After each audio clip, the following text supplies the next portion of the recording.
All right. I'm Detective Barrios with the Homicide Unit. Today we are here to talk about Zion Gibbs' 7-year-old homicide case that took place on June 7th, 2024 at the 800 block of Danish Drive. Previously, we had released a photograph of the suspect vehicle that was described as a Chrysler 200 gray in color. Today, we wanted to update the community that the vehicle was located outside of our jurisdiction, unoccupied, on private property.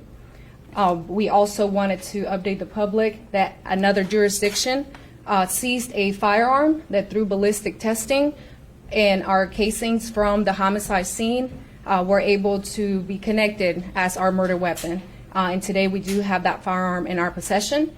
We were able to make this connection through what's called NIBIN, National Integrated Ballistic Information Network.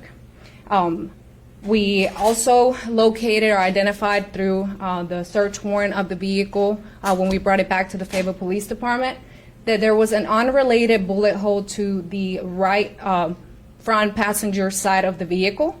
And we are asking for the public if they recall any incidents involving this vehicle, any weapon incidents, or any damage to property vehicle accidents to please come forward with that information.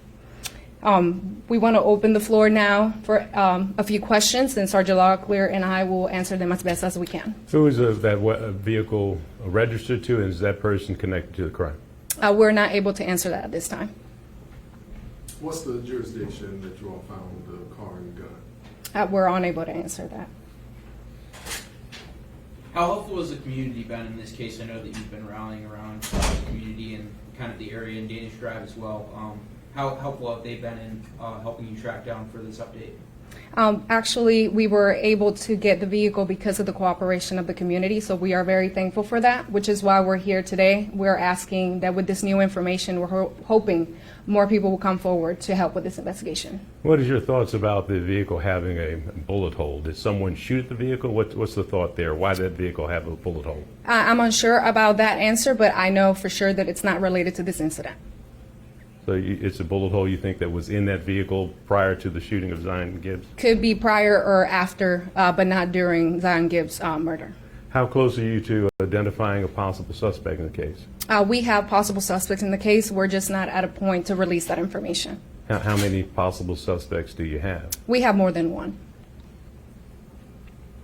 Do you have any reason why this shooting took place and why a 7-year-old now lost his life? Unfortunately, we do not have that answer. I wish I could tell you, but I don't have that answer to give. And when you look at shootings that are going on, obviously there's one that just took place in Georgia. How are you guys preparing for something like this? Georgia, I'm sorry, I'm not. Yeah, there was a shooting in Georgia, a school shooting.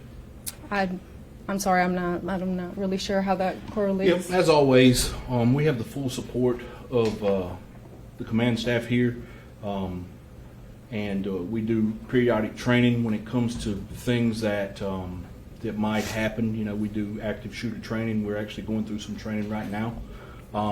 So the Fayetteville Police Department, invests in us and invests in the training. And unfortunately, these things happen. But I think that the citizens of Fayetteville can rest easy tonight, knowing that they have a really solid team of investigators here. And I'm proud to say I'm a part of it. It's a young team, but they're very smart. They work hard, and we are. They have put a lot of work into this case and trying to bring closure for Zion's family. So. What is your first and last name? I apologize, Sergeant Jeff Locklear. I'm the homicide sergeant. And one last question. You've been in touch with the mother throughout this. You were out at the rally that she had recently for her son.